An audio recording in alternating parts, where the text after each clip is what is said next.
We see a need in our current societies. We see a need for free public transportation. We see a need for a more environmentally friendly government. And that is what side proposition is going to prove today.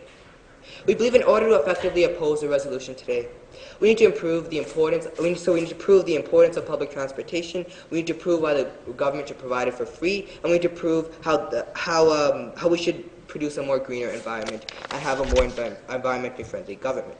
And we're going to prove this through our three contentions today. Firstly, about governmental duty. Secondly, about creating a more greener environment. And thirdly, about benefits to the citizens. But before I elaborate on the first two contentions, allow me to present a model and definition. So we define this house as Western liberal democracies. Now we define public transportation as pretty much buses and trains. And these buses and trains are going to use green technology. For example, some of them may be solar powered. Now urban areas. We define urban areas as large cities with large populations. Now, local authorities. We define local authorities as a municipal government that gets taxpayers' money to fund programs from the provincial and national government. And then this will be a model that would phase in slowly. It's not something that's pretty much going to happen overnight. What we argue, Mr. Speaker, is that firstly they would issue a notice to the general public. Secondly, slowly after a year they would perhaps start to phase in the buses, and then after another year they would start to phase in the trains. Transportation, Mr. Speaker, will be provided only in that municipal area. Now, we believe that the time of those years is needed to properly allocate the funds. We recognize that this is something that cannot happen overnight, and recognize that the reason we are giving time is because we know effective allocation of funds is a priority. And on principle, Mr. Speaker, what we'd really like to do is debate today the merits of the resolution, the merits of providing public transportation for free. So, Mr. Speaker, public transportation. We argue it is an essential service. Because, Mr. Speaker, millions of people in Western liberal democracies use the service for their daily lives. They need to go to work, school, they need to go to university. They use transportation, Mr. Speaker, to have a good lifestyle. And we argue that that is why it's an essential service. And we argue it plays a huge role in a citizen's life. But why does it need to be provided for free? Well, Mr. Speaker, we're going to prove this today, and I'm going to go into my first contention today about governmental duty. So in this point, I'm going to prove, firstly, how public transportation is an essential service and how the government has an obligation to provide it for free. So we see that in many places around the world, essential services are becoming free. We see some countries have free healthcare, some countries have free education. We see public transportation is another essential service, and it should be provided for free. Why? Because the government has a duty to protect, provide for, and improve society, and that the government achieves this by providing free public transportation. How, Mr. Speaker? Because public transportation is essential service, because it improves the lifestyle of a person, and because the individual no longer has to pay for it explicitly. Now, Mr. Speaker, why is the governmental duty fulfillment important? Because it's important for alleviating citizens' grievances, Mr. Speaker. We believe in keeping the citizenry happy, because the grievance is what leads to things such as unhappiness, rebellion. We believe, Mr. Speaker, will public transportation solve all the problems of a citizen? No. But on principle, when the government provides something that is good for the lifestyle of a citizen, we argue that it's something that's likable. We argue that that makes the citizens happy. This alleviates grievances. Why is keeping citizens happy important, Mr. Speaker? Because it minimizes chances of rebellion. We can use the example of Afghanistan. And, Mr. Speaker, what is the situation of the government? The situation of the government in Afghanistan is simply Taliban versus the government in most cases. Now, what is the situation of the people? They are unhappy under the rule of the Afghanistan government, which is the main reason the grievance of the people why paramilitary groups arise. Now, Mr. Speaker, how has the Taliban gained support of the people? Because the Taliban has gained support of the people. How? Because, no, thank you, the Taliban provides essential services. It provides healthcare, it provides judiciary, it provides public transportation. We argue, Mr. Speaker, in contrast to the government, which didn't really provide essential services and now has barely any control in Afghanistan. No, thank you. Now, Mr. Speaker, what does this example show us? That the Taliban were able to alleviate grievances of the people in Afghanistan because they were able to provide essential services. If the essential services, Mr. Speaker, were never there, then people would not support the Taliban. We do not believe support for the Taliban is good at all, Mr. Speaker, but what we argued was that the Taliban realized essential service is important. I'll take second speaker. Okay. Firstly, you exclude Afghanistan from your model, and then now you're providing us examples from Afghanistan. Okay, simply, Mr. Speaker, Afghanistan is an example where essential services alleviated the grievances of the people. That essential services prove, Mr. Speaker, for that people would like a government that provided essential services. This was a very good example to prove that, Mr. Speaker, and that pretty much proves our case today, a big part of our case today. Now, what does this example really show us? That firstly, because of the Afghanistan government, no essential services were provided, or no essential services were really provided for free. This grieved the people. They were unhappy. Now, because essential services were provided free by the Taliban, the people supported them. This shows the importance of the government fulfilling its duty. This shows the importance of free essential services. Now, I'm really going to go into my second point about the principle. This is going to go into Rousseau's social contract theory, that in order to create a better society, we must have reciprocated duties, that an individual pays his or her taxes. But, Mr. Speaker, why should they be double? If they pay taxes to the government then has a reciprocated duty to provide services, and we believe public transportation is an essential service, therefore it should be provided to the people according to Rousseau. Now, Mr. Speaker, on that basis, Mr. Speaker, the government on principle has a duty to provide services, and for all those reasons, for all that reason about governmental duty, we beg to propose no thank you. Now I'm going to move on to my second contention today about helping the environment.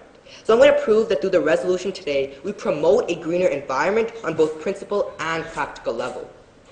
How? Because we believe in incentivizing individuals to use public transportation. We can use the example of a referendum in Kitchener-Waterloo, where, Mr. Speaker, the government proposed that they would create more train tracks for free train transportation. Now, what happened, Mr. Speaker, was a referendum was held to see whether the people were actually willing to use more public transportation or just simply stick with using cars. Now, the referendum, Mr. Speaker, was passed, and the referendum was given, and more people voted to use public transportation. So I argue on that basis, the people are willing to do so. So what does this example show us? That people are willing to use public transportation if it's emphasized and made free. Now, why is this good? Because more people using one environmentally friendly vehicle in contrast to 20 vehicles that are not really environmentally friendly, because not all vehicles are green like we propose in our model they would be. We argue on that basis, Mr. Speaker, we are being more environmentally friendly, that the government is being more environmentally friendly. Now, why is being more environmentally friendly important? No, thank you. Because the environment matters. And because the environment matters, Mr. Speaker, because the environment currently is in a state where a lot of countries aren't really prioritizing environmental considerations. We argue, Mr. Speaker, that Western liberal democracies, which are fairly affluent, should actually take in environmental considerations, and this is exactly what we're doing today. This is actually my second subpoint today. What message do we send to society? That we must send the message that the government takes the environment into consideration. We send the message that the government isn't simply disregarding the environment, and we argue that this is a very beneficial message to be sending to our society. So basically, what has side proposition proposed today, and why is this beneficial to our society? We propose that the government has a duty to do so, Mr. Speaker. We provided the Afghanistan example, and we argue that the government has a duty to fulfill it, and we argue that we do this, and we argue that we need to alleviate grievances, and we use the Afghanistan example. We argue the Rousseau's social contract theory about reciprocated duties. The taxpayers pay taxes, and in return, the government has a duty to then provide essential services, and we argue that public transportation is an essential service. Secondly, Mr. Speaker, we argued about being more environmentally friendly. We argued that being more environmentally friendly is important, and how we do so by the resolution today. On those grounds, Mr. Speaker, we beg to propose.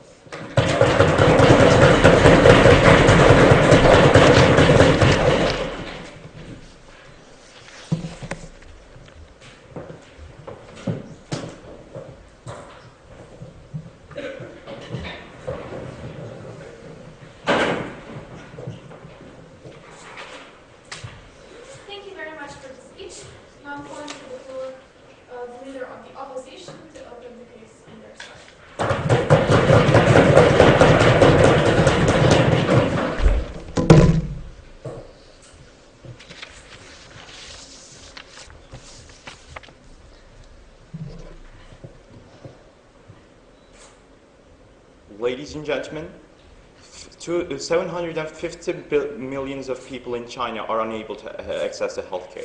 50 million in America are unable to access the healthcare. If you really want to help people, go and buy medication for them. Go and provide doctors for them. Not provide public transportation for them. We say getting from Olomouc to Prague is not going to necessarily provide any much benefits for a people, but having a doctor, having a medication is probably going to do, and that's what we'll be arguing today in our model. But more importantly, let's look at our 3 points of rebuttal.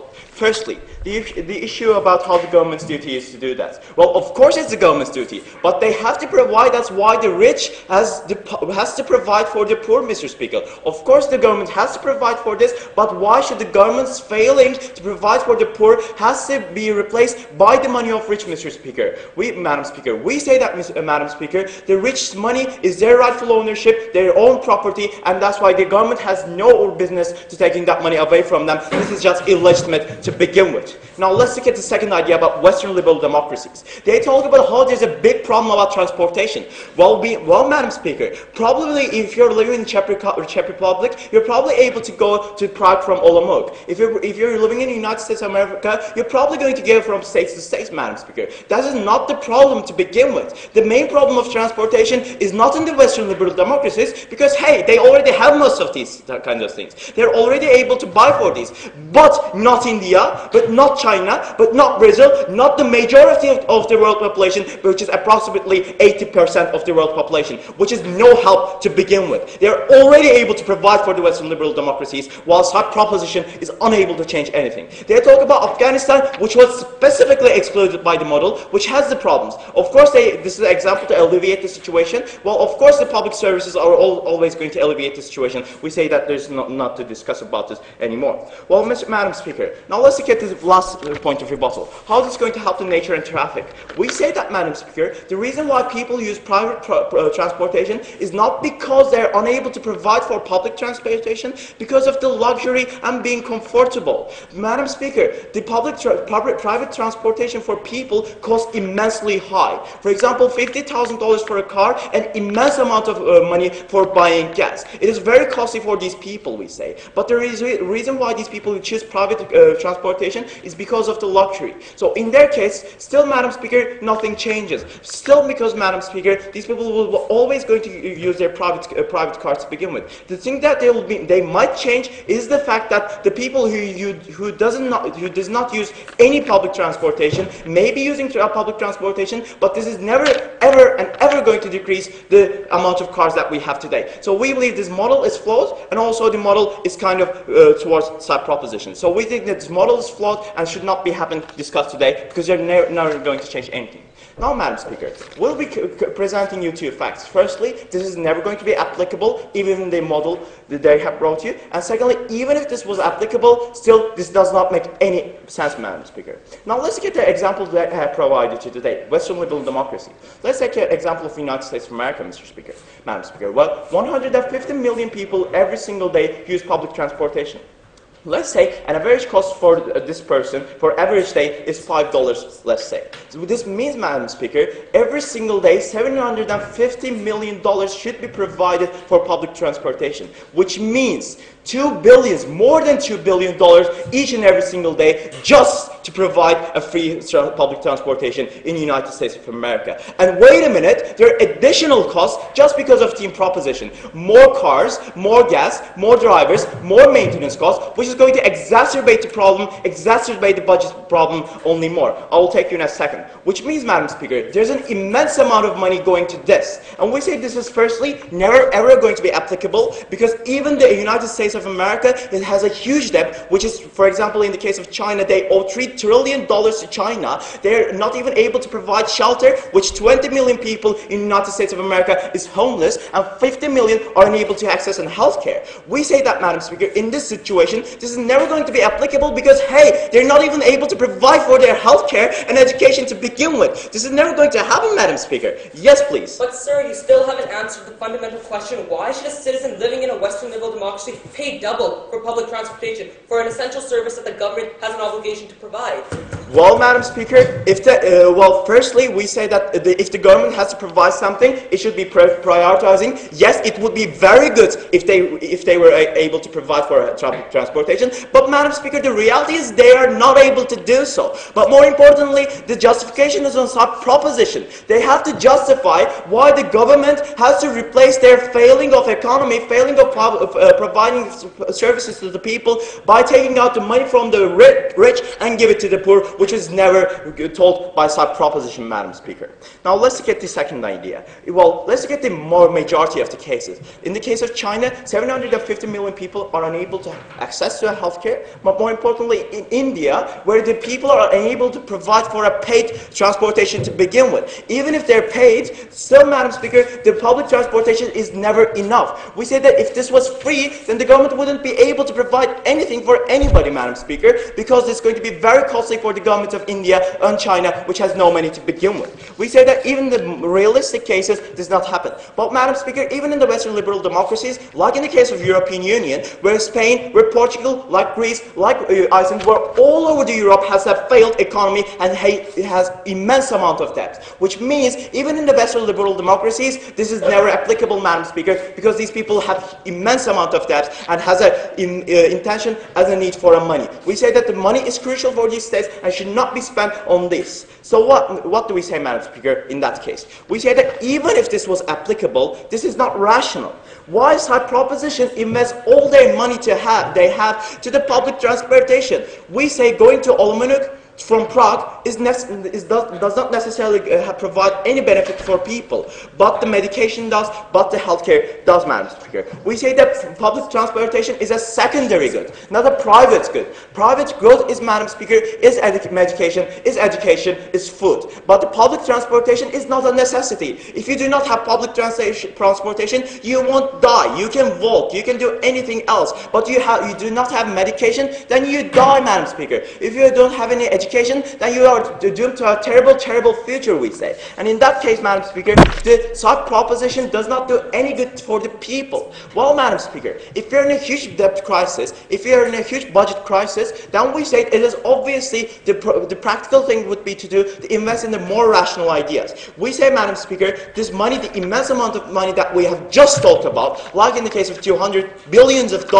going to the healthcare, to provide shelter for the homeless, to provide medication for the people who are unable to access to healthcare and welfare, is probably going to do much more benefit, Madam Speaker. So the benefit here is saving human lives. It is not going around from places to places, which is practically impossible to compare, Madam Speaker. So we believe that, Madam Speaker, the practical benefit is on side opposition to begin with. So what we have told you in this case, Madam Speaker, firstly, they're never changing anything. Secondly, Madam Speaker, the problem is not in the case of private transportation, but healthcare, education, where people directly die. So if you want to help people, we also want to help people, but we want to help people on the more important issues, like where they die, instead of going to Olomouc, to Prague. And that's why go with opposition.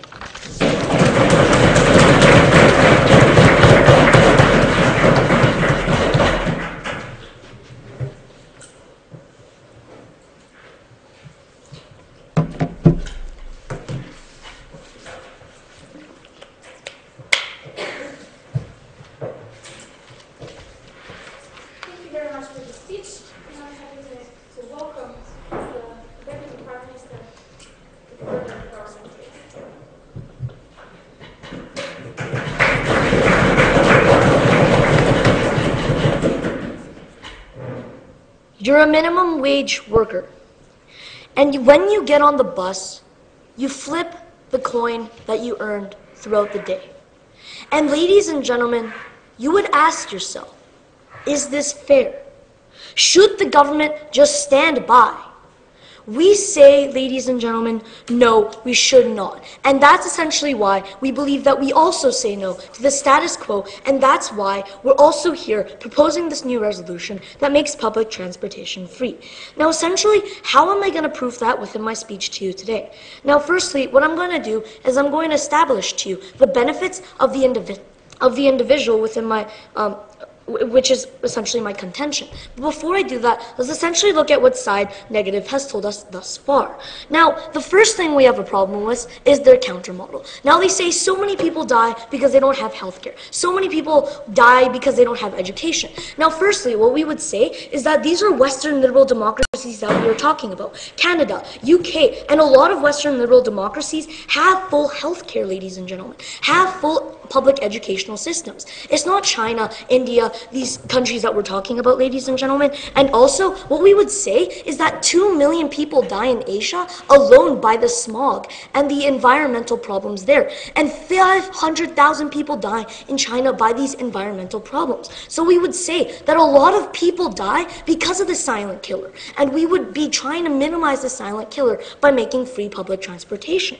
Now let's go on to the second problem we had with their entire case, just in general, which was this idea that they based their entire case on non-WL Western liberal democracies. And again, time and time again, we would say that these Western liberal democracies are rich countries that have enough money with taxpayers who can provide, ladies and gentlemen. Now let's go into their 2 points that we saw a lot of flaws with. First of all, they brought this idea that it's a non-applicable model, that we can't have all this money being spent.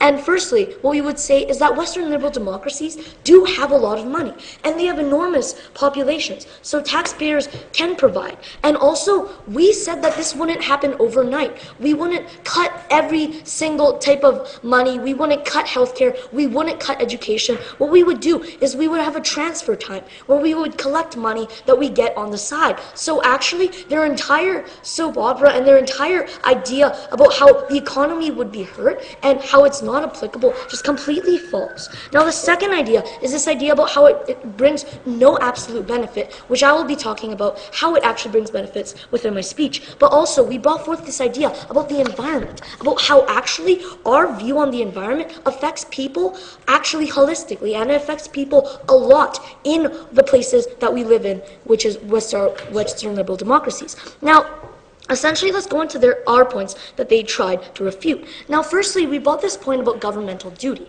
Now, essentially what they told us is that we are taking money from the rich, and because we are taking money from the rich, it's not our governmental duty to do that and provide free services for the poor. Ladies and gentlemen, firstly, what we would say is that we're going to gather money from every single taxpayer, and secondly, what we would say is that we never included taking money from the rich within our model, so that rebuttal is just completely irrelevant, ladies and gentlemen, and completely false. Now, the second point that we talked about was this idea about the environment, ladies and gentlemen. And again, what they said to us is that people won't stop using cars because people like the luxury of having a car. And again, time and time again, we brought this example of Kitchener Waterloo, where people actually said that if public transport was free, they would rather use that than pay $50,000 and get a car, ladies and gentlemen. Just thinking about it reasonably, would you like to pay $50,000 more and have these extra maintenance costs, pay these extra taxes,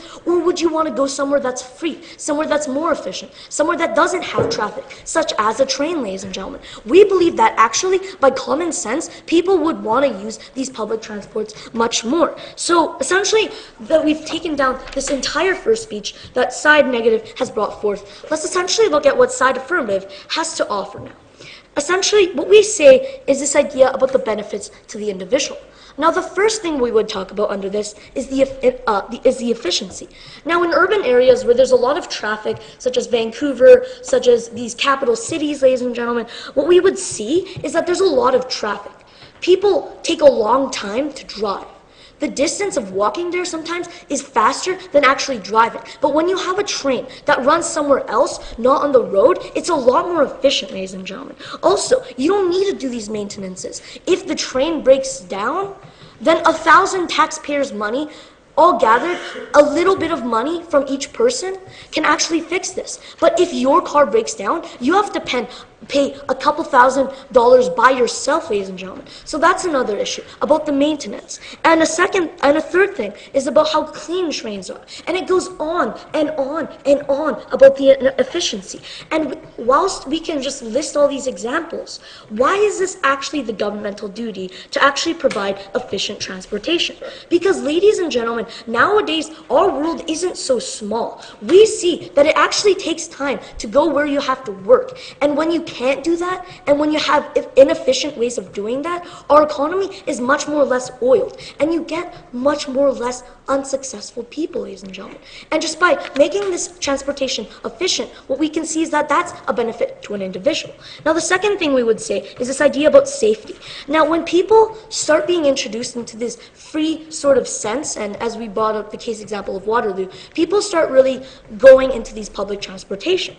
And backing up from that a little bit, let's just look at car accidents for a second.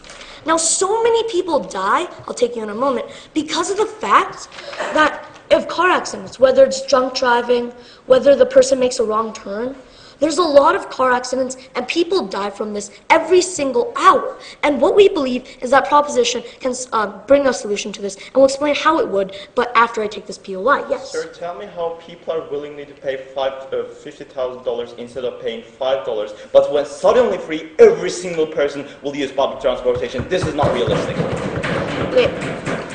Sir, what we would say to that is that when you have something that's free and when you have something that's don't free, people like things when they're more free. So we believe that people would like things in this case if the train is actually free, and people would start using this. And also, people aren't being exposed to these types of public transport because they simply aren't using them, because there is no incentive to do so currently. But while we make it free, then that's when people start using it. So let's go back to car accidents. Because ladies and gentlemen, when a train runs on a track, it can't really have an accidental turn, or it can't really do these unfunctioning malfunctions, because this technology is much greater than some cars people have, ladies and gentlemen.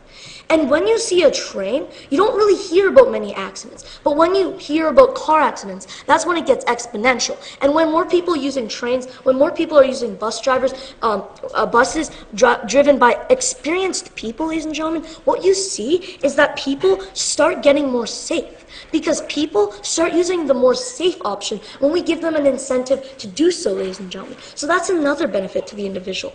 And another one is the social standing, ladies and gentlemen. Because some people just can't afford it. But when you make it affordable, people start using it. And you get all these benefits, like the environment being better, like safety, like efficiency, ladies and gentlemen, like social standing not being so bad after all, ladies and gentlemen. So do you want many people dying from the smog? Do you want that minimum wage worker flicking all he earned in the day just to go back home? We say no, ladies and gentlemen. And that's why you should vote for side proposition. Thank you.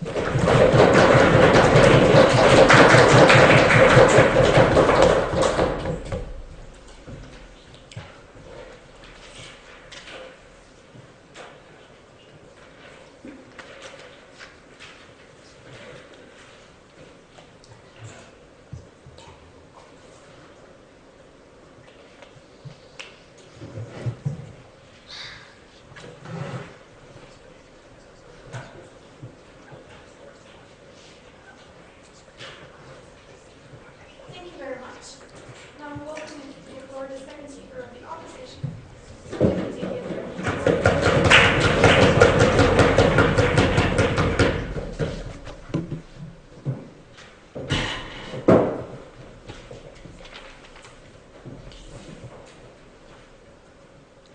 A minimum wage worker in Europe is probably able to afford public transportation thanks to their model, which includes the Western liberal democracies. However, we say even though the individual is able to afford, they are trying to make a huge budget deficit, a huge burden on the government, ladies and gentlemen, and we see that the Western liberal democracies are currently failing.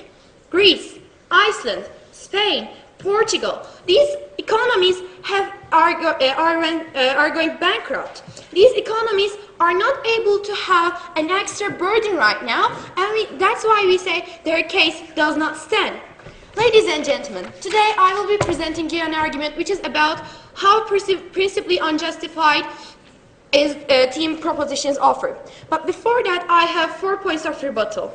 Firstly, let's examine their model and if it's applicable. We say that their model is not applicable, as I told you at the beginning of my speech. No, thank you. Because we say that these governments are not currently able to provide, for example, healthcare, for example, medication, and which we gave the examples from the United States. No, thank you. Which 50 million people were not able to afford for their own medication, but the government, instead of providing these people with medication, which would actually save their lives, they are telling us that they should provide these people with public transportation, which in this case is a secondary need, ladies and gentlemen. And as my first speaker told you, he gave you numbers. He gave you numbers that it would cost to provide public transportation for free. And we say that these governments are not currently able to provide for these numbers. Furthermore, you told us that how public transportation will make the people happy. However, we say that the government first needs to prioritize the needs of the people, and thus, no thank you, prioritize the services like healthcare and education. And we say that the majority uses the healthcare and education facilities. However, the people who are from a higher income does not necessarily use public transportation but pay for it. And we say that this is unfair to the people who actually have higher income than the people who use public transportation, which are actually able to provide the money for public transportation. And we say that, as I told you, this takes a huge budget and a budget deficit, and it is not currently affordable for this system. And making it free, since government has only limited amount of resources from the taxes, would actually decrease the quality of other services. And if you are saying that it is not going to decrease the quality of other services, then we see that these governments, which are already bankrupt, are going down the hill, and we don't want this to happen. And they had told us that a person would not prefer to pay $50,000 for a car and for the gas money. However, when they were refusing to pay only $1, they cannot give us any analysis rather than statistics that how these people would be willing to pay. Willing to use public transportation when they did not want to pay only $1 for a bus. And we see that these people are actually using their free will to choose luxurious transportation, and the money that you have, the cost that you have been talking about in a case of car accident, for example, are covered by insurance, and we see that there is no cost according to that. And furthermore, you talked about safety. However, we see that in the first place, these people were already had the choice to use public transportation if they believed that it was much safer than their own cars. Furthermore, we say that public transportation is not necessarily safer than private transportation or what they wanted to choose. For example, if you're in a bus which is crowded and you're standing, if the bus has an accident, then there is a higher chance of you getting killed in that bus accident rather than being in a private car, risking only 2 lives instead of 100. And we see that this falls to side opposite. Now, ladies and gentlemen, I will present you my argument, which is about the rightful ownership of the money that the people earn. We say that no one can take my money, take my individual property for someone else's happiness. No one can take my money and give it to the poor just because the poor is going to be happier. No one can take my money and buy a new pair of shoes with it just to make another person happier. Because, ladies and gentlemen, I earned this money with my own effort. The effort was not spent by the poor, nor for the poor, but for the individual's own benefit. The money that is earned by the individual is under their individual's possession and their management. Wouldn't you agree, sir? No, I would not agree. So what are you saying is that the government should not provide essential services just to keep the rich people in a country happy because the rich people somehow don't have an obligation for the goodwill of a country? But we see that. Okay, thank you. We say that, as I told you in my rebuttals, we say that these people actually have the can provide for other services for the other people in their country. However, we say that these services should be prioritized. We say public transportation is not a prior need. It's a secondary or maybe a tertiary need when we compare it to providing these people with medication. Now I would like to move on with my argument. We say that we take taxes from the rich, which can provide to provide public transport. However, we see that the rich who actually chose to use private transport does not necessarily receive these services back. And we see that these people are paying for something that they do not receive for. And they found these services that we give to them. We increase the amount of taxes that go into public transport from these people's taxes, which are more dependent on, and we see that public transport is more dependent on individuals' choice to use. We say that team proposition would actually be happy if they take my money. However, we say that it's not my concern, it's my money and they did not earn it. And we say that in our system, everyone uses public transport through their own gain, which they earn for themselves, for their own benefit, and they are now using public transportation with actually minimal cost. through their own gain, which is more justifiable in our case because we are not making these the people with higher income pay for individuals' public transportation costs, which is which we believe is unfair. Ladies and gentlemen, we say we cause no harm to the government budget, we say we cause no harm to other individuals' gains and their happiness, and we say that we cause no harm to the services that the individual has paid taxes for. Because, ladies and gentlemen, the government has limited resources from the taxes, and increasing the amount that goes into public transportation only harms other services like healthcare and like education, which are more frequently and widely used by the majority of the population, which also includes the people from higher income, ladies and gentlemen. And the higher income people actually use healthcare and education more frequently than they use public transportation, and that's why we say the money should be priorly invested in these services. Decreasing the quality of facilities that the majority of the public uses is unjustifiable. Decreasing the quality of the services which are more detrimental, which are more necessary for an individual's life is unjustifiable. And we say that if it's free for everyone, if it's free, we say everyone won't be giving enough amount of money that they receive to public transportation, that they receive services for, and we say that there is the part who pays much more than what they receive, and we say there is an imbalance, and we say team opposition actually balances this inequality when everyone pays for their own public transportation, and that's why you should go with opposition.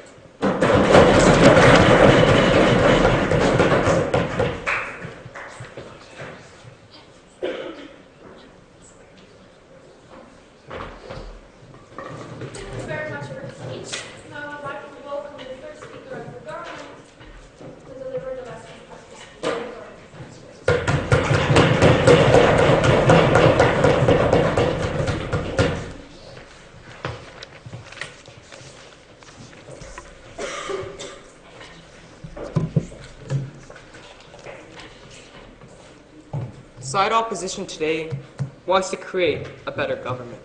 Side opposition today wants to create a better system. Side opposition today wants to create a better society. But what we really heard from side opposition today, what they really proposed here today, is absolutely the opposite. So, ladies and gentlemen, this debate has really come down to three main themes. Firstly, the government. Firstly, the economy. Secondly, the government. And thirdly, the environment. And I'm going to go into all three of these themes and really show you here today why side proposition has really taken the debate. So let's go into this first theme of economy. Now, what side opposition started off by saying was they began talking about essentially the euro crisis. They began asking, questioning, why should a government prioritize public transportation for free when they are going through these debt crises and when they're going through when they can't provide other services? And what we say is many things to that, and we see that there are actually many flaws in their example and a lack of analysis in their example, beginning with what they said about China. And what they said about China was the government can't provide healthcare, they can't provide this, but we agree that in developing countries, prioritization should be different. What we very clearly said in on-side proposition today, and what we clearly said over and over again, is we're talking about Western liberal democracies right now, and we don't see how China is, firstly, a developed country, and secondly, a democracy. So we fail to see how their example has really come forth into this debate today. But let's go into what else they said. Let's go into what other examples they brought forth. And that was about Greece. That was about Spain. That was about Italy. And essentially what they said is these countries are going through such hard times, that these countries are going to debt. What we say to that is just because a country is going to debt, does that mean they abandon the public services they have to provide to the people? That just because a country goes into debt, does that give them the right to not provide education or to provide healthcare? We don't see the logic in that statement. But according to their logic, that's exactly what would happen. Furthermore, what we say right now is that there's a lack of analysis in their examples, because what we say is recessions are part of the natural business cycle of a country, that recessions are a natural process in the economy, and we don't see here today that why, just because a country may be in some debt, that they shouldn't provide national services, that we provided here today why public services are a necessity to people, that why in Western liberal democracies, millions of people use them every day, and that's why they are an essential service. But I will talk about that later on in my speech.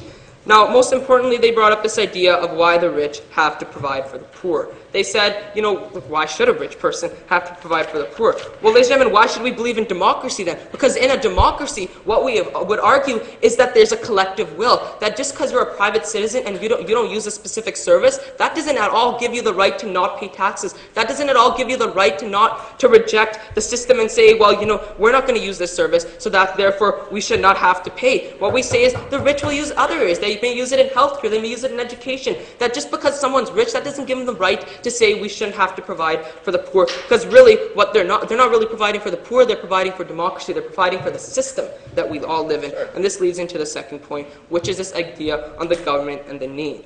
So what they questioned was the incentive. What they questioned is, why would a person be so incentivized just because public transportation is free? Why would people all of a sudden just drop the cars just because public transportation is there? They talked about Alamak to Prague, and what we say to that is that, you know what, if public transport is free, then you say that yes, there will be that incentive. That yes, what we brought up on today is on the Kitchener and Waterloo example, people were more incentivized. They held a referendum in their city, and what they said was in their urban area, they would be more incentivized if public transportation is free, and they would be more incentivized to not pay $50,000 for a car that they don't really need when there's free public transportation. And we heard no rebuttal to that from side opposition thus far. But ladies and gentlemen, let's also look at what if let's look at what side opposition said really today, that even if there is no incentive, then what's the benefits? What we said today, ladies and gentlemen, is the government sends a very clear message, a strong message on the environment. And what we heard is side opposition completely drop the ball on that entire point that we said that when we have solar-powered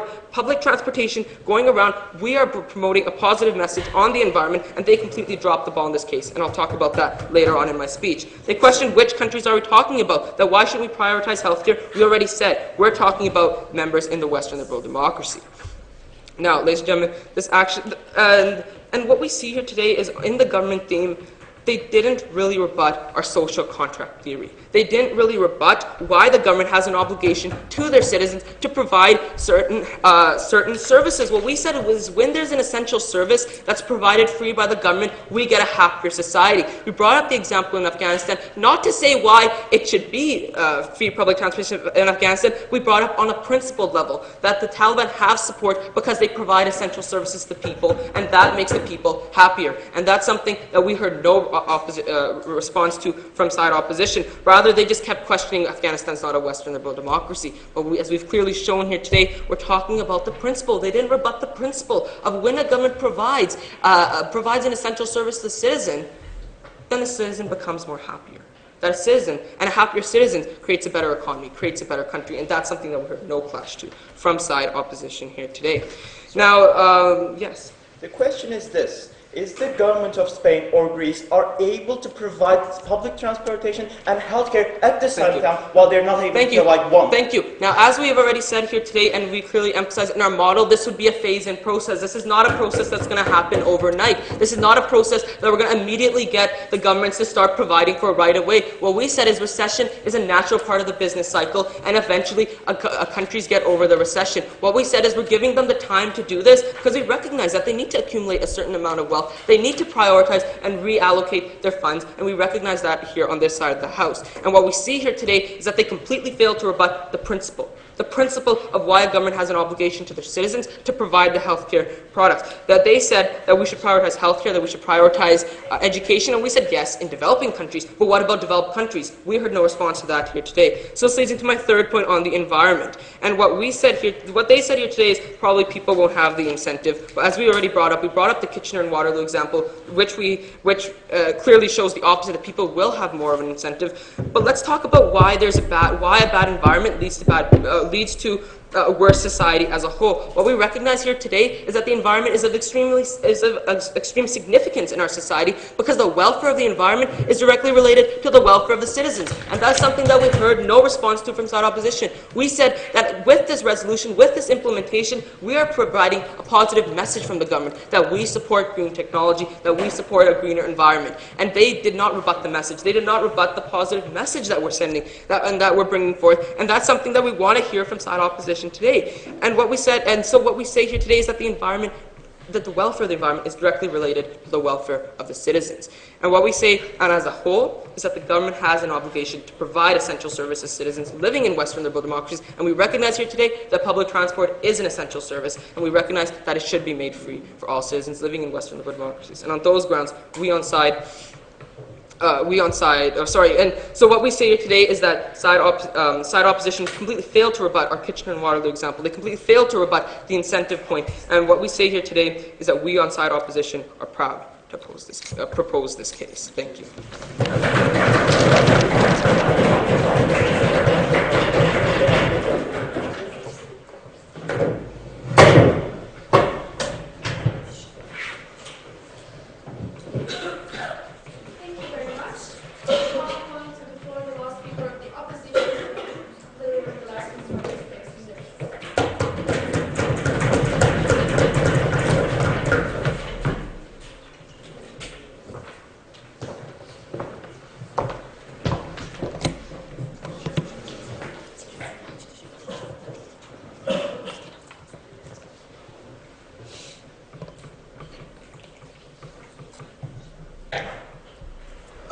Ladies and gentlemen, today this issue is not an issue of if we should or shouldn't.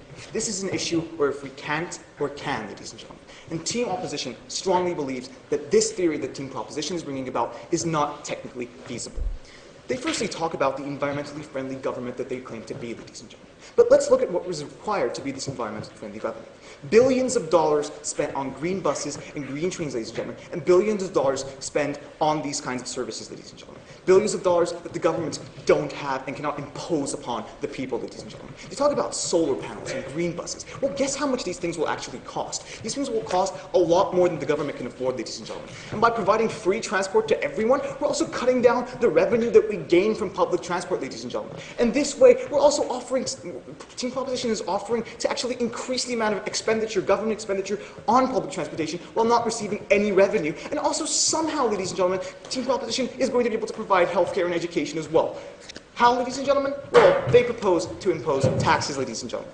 But in the reality, ladies and gentlemen, people don't really want to pay huge amounts of taxes. Remember those minimum wage workers that they're talking about? Those minimum wage that can barely afford buses in the first place? Why would we impose huge amounts of taxes on these people if they can't, ladies and gentlemen, even afford a bus in the first place? How are they going to afford public transportation through their taxes and healthcare and education, ladies and gentlemen, if we're not even going to impose these huge amounts of taxes, ladies and gentlemen? In reality, this will not happen. The government cannot feasibly give this many green buses, this much expenditure on public transport, ladies and gentlemen. And what will happen in reality? Well, there won't be that many green buses. There will be a lot of unmaintened, lots of low-quality buses that will have huge carbon emissions in the first place. So they're not going to entirely be environmentally friendly at all, ladies and gentlemen. There's going to be more transport because there will be more people actually using these kinds of transport. Therefore, there will be a lot more buses, there will be a lot more carbon emissions, and there will be a lot more damage to the environment, ladies and gentlemen, under their scenario, because they're providing free transport to everyone. More people are using transport, therefore there's more traffic, and therefore there's a lot more carbon emissions because of more buses in the arena. Moving on, ladies and gentlemen. They're telling us, of course, that taxpayer money can fix everything, ladies and gentlemen. But really, are these minimum wage workers, or even the rich people, able to provide that much tax, that much money, ladies and gentlemen, to the government in order to allow a service like free transportation? We believe not, ladies and gentlemen. We believe that these people have other things to worry about. The government has more essential services to provide, ladies and gentlemen, such as healthcare, such as education, such as the things that we've been telling you in all of our speeches, ladies and gentlemen. And Team Proposition continues, ladies and gentlemen, to say that no, public transportation, free public transportation is more important, ladies and gentlemen. But how are they going to do this? They've never explained, ladies and gentlemen. They've never explained how they're going to do this without hurting the people in the first place. How they're not going to impose huge taxes on the already poor people, on the already low minimum wage workers, ladies and gentlemen. Because they simply won't be able to do this, and therefore it is not technically feasible, ladies and gentlemen. Moving on. They've also talked about how there are people that have jobs, work in school, ladies and gentlemen, and how these people will be the ones that use public transportation. Yes, we agree. These people in Western liberal democracies, ladies and gentlemen, are the ones who will use public transportation. And chances are they're already able to afford public transportation, even though it has a certain cost associated with it, ladies and gentlemen. Simply because they're in Western liberal democracies, they already have, according to proposition, huge amounts of money to pay for taxes, so why can't they afford a simple thing like public transportation? Well, the answer is they can. Team Proposition just refuses to see this, ladies and gentlemen. Because, ladies and gentlemen, if they can pay huge amounts of taxes for the applicability of free transportation as well as healthcare and education, then obviously they'll be able to afford these kinds of things. No, thank you, sir.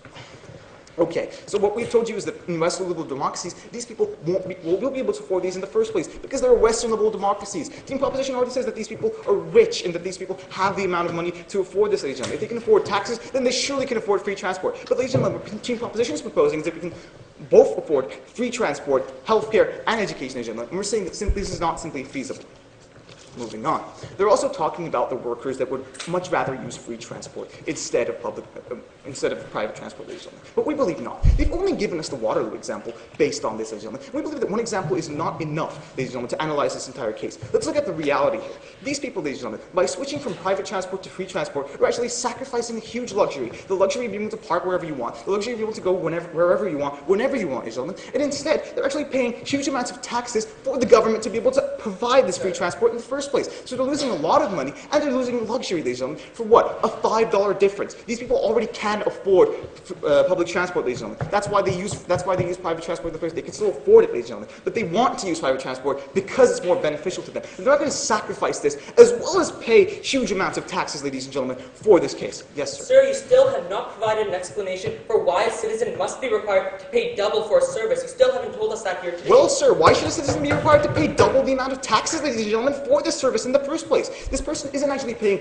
double the service, ladies and gentlemen. This person is paying a certain amount of money for public transportation so the government can have revenue to continue its provision of other services such as healthcare and education, ladies and gentlemen. In your scenario, we're also sacrificing this revenue entirely, and we're instead, ladies and gentlemen, offering free transport to the masses, and we're taking huge amounts of taxes from the people, thus making the people less happy, ladies and gentlemen, unlike what Team Proposition is telling you, and we're in fact sacrificing the people's happiness for free transportation, which most of them don't even need. The poor workers, ladies and gentlemen, the poor people that they're talking about don't even need to use free transport because they'd much rather walk, ladies and gentlemen, and they'd much rather not pay taxes for this service in the first place because they need more important services such as healthcare and education, which Team Proposition will not even be able to provide in the first place because they're offering so much money, so much government expenditure towards this idea of free transport, whether it be bus maintenance, these green buses and solar panels, which are ridiculously expensive, or whether it be the huge amounts of extra buses that are coming into the traffic. No, thank you, sir, because of this, ladies and gentlemen. No, thank you, sir. So, ladies and gentlemen, we've also proven to you that vehicle users will not, in fact, actually switch to free transport this easily, ladies and gentlemen. And they're also saying, yes, people like things that are free, ladies and gentlemen, but you've only told this in one example of Waterloo. And we believe that this example is not even valid in the first place. And it's only one example as well. Why isn't it valid? Simply because most of the people that vote for this referendum in the first place are the ones that don't access free transport or have private vehicles. Simply, they can actually say, yes, we want free transport when they're not using any transport at all. But they're not aware of the associated huge amounts of taxes because the government actually needs to find money for this somehow, ladies and gentlemen. They don't realize this, of course. And of course, yes, they vote for the referendum because, yes, free transport would be nice. But what are the associated costs, ladies and gentlemen? That's for the government to know and for the people to find out, ladies and gentlemen, if this happens. And of course, they won't be very happy when this happens, ladies and gentlemen. And you also talk about the traffic in urban areas. But let's talk about what happens when you actually provide free transport for the people. There are a lot more people using transport daily because transport is free. Everyone can go and use it. Yes, ladies and gentlemen. Therefore, there are a lot more buses. There's a lot more clogging in the traffic. And of course, a lot more carbon emissions. So both in environmental terms and in traffic terms, ladies and gentlemen, these people have a lot more traffic and environmentally unfriendly things to deal with, like carbon emissions and of course, traffic blocks because of these huge buses and trains and everything that's causes these. So moving on, they're also talking about car accidents. But ladies and gentlemen, does this proposition really think that bus drivers themselves are really great at driving cars? No. If the government wants to get good bus drivers, you have to offer even more money. You have to pay even a lot more money. And of course, bus drivers aren't exactly the most capable people either. And who's to say that they're more capable than a licensed driver in the first place? If we have more bus drivers, ladies and gentlemen, there's more chances of traffic because buses are larger, ladies and gentlemen, and have more chances of colliding with other vehicles in the first place. So of course, car accidents in their scenario does not help at all, ladies and gentlemen. So to summarize our case, what have we told you today? We've told you that this is not in fact practically feasible at all. The government needs to find money, and of course, they're imposing huge amounts of taxes which the people won't like in the first place. So you're not helping the people at all by doing this. You're simply taking a lot more money from them, which of course would be more important to them in terms of education, healthcare, and everything else that they need. People are not getting their basic services, rather they're getting free transport, which most of them don't even need anyway. When people need doctors, ladies and gentlemen, when people need education, they're rather getting free transport because the proposition thinks that it's principally correct to do so. We beg to differ, ladies and gentlemen. And of course, we're also telling you that it's not in fact as environmentally friendly as Team Proposition thinks. We're telling you that it's very expensive to be that environmentally friendly, and the government does not have that kind of money in the first place. And of course, we're also telling you that people in Western liberal democracies already have enough money, ladies and gentlemen. And for all these reasons that I've just told you, please go with up.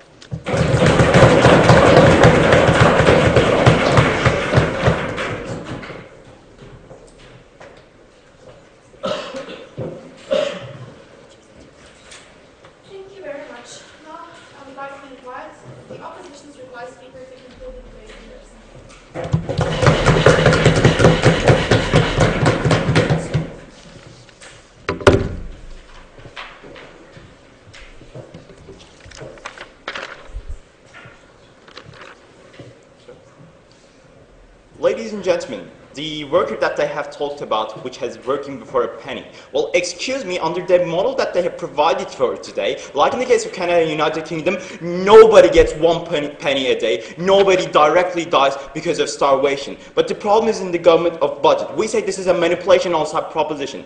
More importantly, even if this was true, then we said this is going to make only exacerbate the problem by imposing huge amounts of taxes for the people which desperately are in need of money. So we say the model cannot work in terms of taxes, is only going to exacerbate the problem. But importantly, Madam Speaker, this is a manipulation on sub proposition. Nobody directly dies under their model they have provided today, like in the case of United Kingdom, like in the case of Canada. Two clash points. Firstly, the practical. Secondly, the principle. Firstly, did we really focus our model on the case of non-liberal democratic countries? We say we base our model on the case of developing nations, Madam Speaker. They talk about how the examples of United Kingdom and Canada. Well, excuse me, these are minorities. Now let's get a bunch of examples that we have provided you today with numbers, with actual numbers. Ireland, Poland, Iceland, Spain, United States of America, Portugal, Greece, Serbia, Madam Speaker, all are probably going to fail. So this is more probably likely to be happen than the model of side proposition, which is the only examples where Canada and Germany or UK, Madam Speaker, which is not relevant to this debate.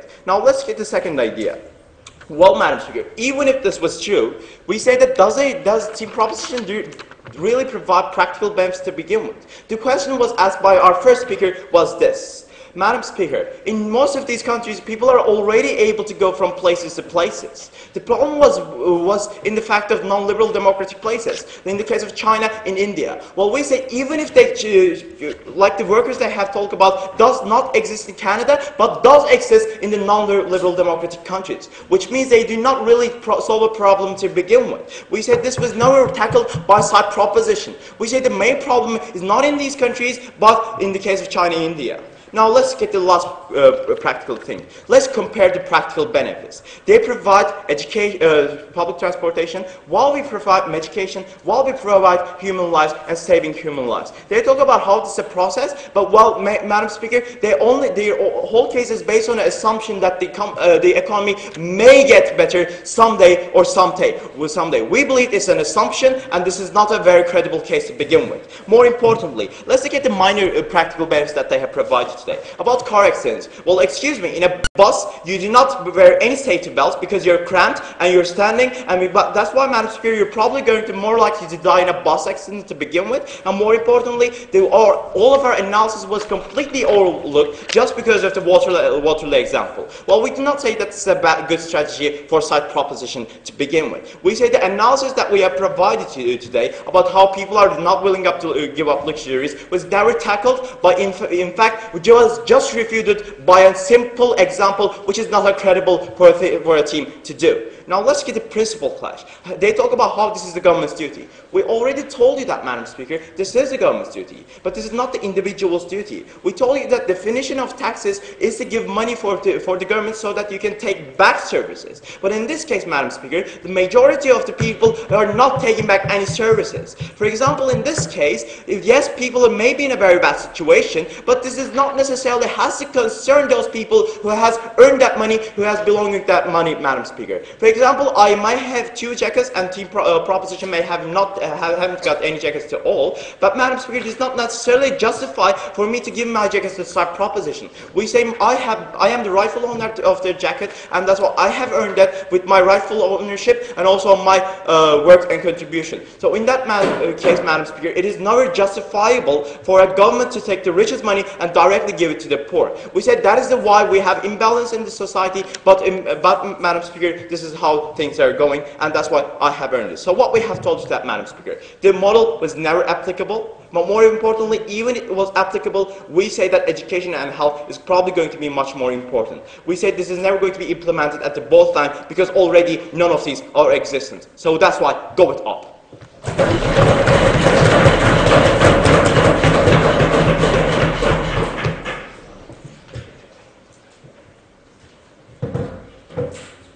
Thank you very much for the speech, and now finally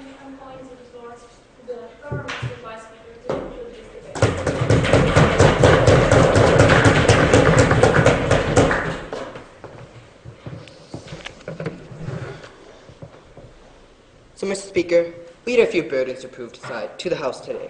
We had the burden to prove something like the importance of public transportation. We had the burden to prove why it should be provided by the government for free, and we had the burden to prove how this complies with having a greener environment and a greener country and a greener government.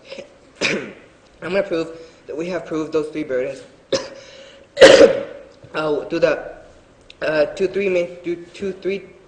through three main themes today that this debate has really boiled down to. So firstly, Mr. Speaker, this debate really boiled down to allocation, secondly, governmental duty, and thirdly, environment. So on to allocation, Mr. Speaker.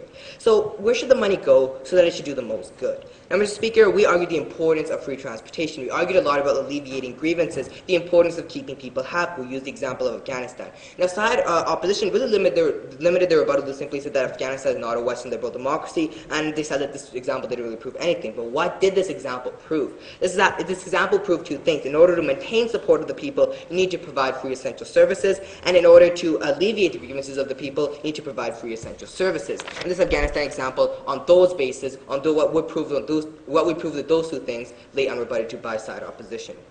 They argued secondly about China and India and how they need to prioritize healthcare, and they really based a lot of their case upon that. But what we say to that, Mr. Speaker, what we said to that is a few things. Firstly, about Western liberal democracies. And what is the nature of a Western liberal democracy? They are pretty affluent, Mr. Speaker. We use the example of UK and Canada. They don't have major problems. We recognize that China and India do, Mr. Speaker. We recognize that they are rather impoverished countries and they have a lot of problems with their healthcare. And we argue that that is why our model is not concerning them. That is why our model is only concerning Western liberal affluent democracies.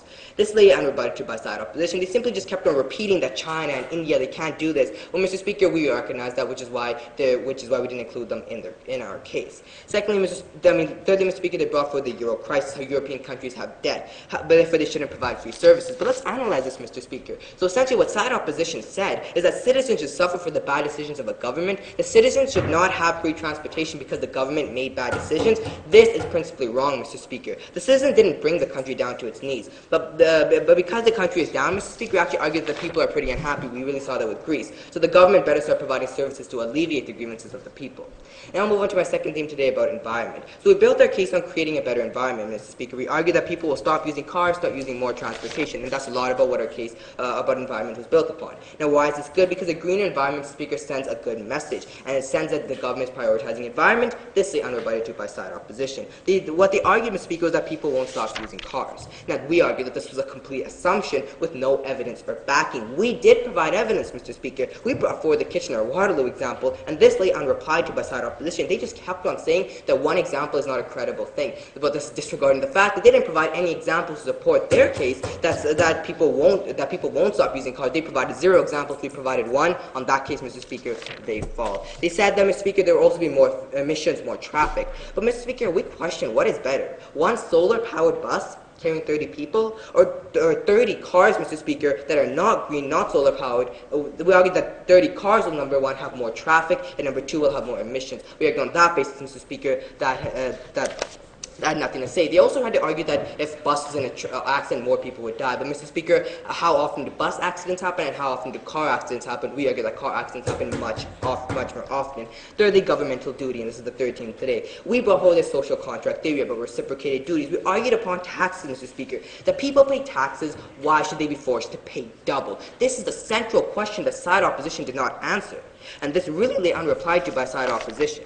They limited the rebuttal to why should that taxpayers will pay more taxes toward this. We are not imposing more taxes, Mr. Speaker. We are imposing an equal and effective allocation of the taxes that we already have. They didn't rebut the principle of governmental duty. They didn't rebut about how the government has a duty to give free public transportation. They just kept on bringing these points of China and India. On that case, the whole side opposition cases have fallen. So we have proven, Mr. Speaker, we have truly proven today our burdens. We've proven the importance of public transportation to our Afghanistan example, unrebutted. We proved why the government should provide it free for the environment, unrebutted. We proved, and on that basis, Mr. Speaker, we beg to propose. Thank you.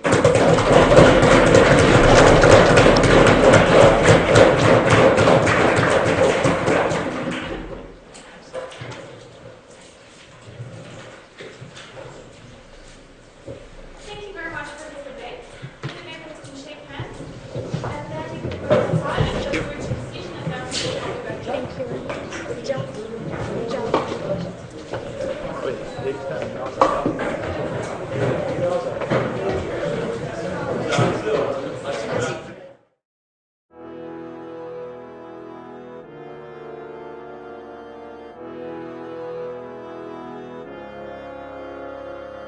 Thank you.